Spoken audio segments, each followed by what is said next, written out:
Bollywood superstar Salman খানের পেছনে যেন অশনি সংকেত ভর করেছে। তাকে হত্যার জন্য দুর্বৃত্তরা ভয়াবহ পরিকল্পনা করেছিল। এবার বেরিয়ে এলো হত্যা পরিকল্পনা নিয়ে ভয়াবহ তথ্য। বলিউড ভাইজানের উপর আবারও হামলার পরিকল্পনা করা হয়। এর আগে অভিনেতার ঘরের জানালা বরাবর গুলিবর্ষণের ঘটনাও ঘটে। এবার সালমানের গাড়িতে হামলা চালানোর পরিকল্পনা করেছিল দুর্বৃত্তরা।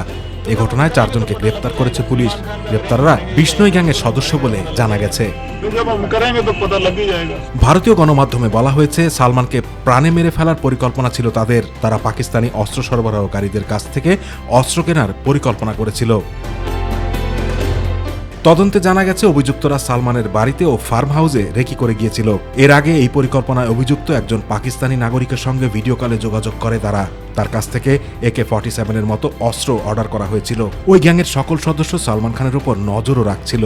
এই নায়কের উপর হামলা চালাতে নাবালকদের ব্যবহার করার পরিকল্পনাও ছিল তাদের। এর আগে মুম্বাইয়ের বান্দ্রায় সালমান খানের বাড়ি লক্ষ্য করে কয়েক রাউন্ড গুলি চালিয়েছিল একদল দুর্বৃত্ত। তাদের একজন ওই গ্যাংয়েরই সদস্য ছিল। মূলত সালমান খানকে হত্যার জন্যই এসেছিল ওই গ্যাংয়ের সদস্যরা। 1998 সাল থেকে বিষ্ণু গ্যাংয়ের টার্গেটে রয়েছেন সালমান খান। ওই বছরই একটি সিনেমা শুটিংয়ে গিয়ে রাজস্থানে একটি কৃষ্ণসার হরিণ মারেন এই অভিনেতা। আর এই কৃষ্ণসার হরিণকে দেবতারূপে পূজা করে বিষ্ণুই গ্যাং।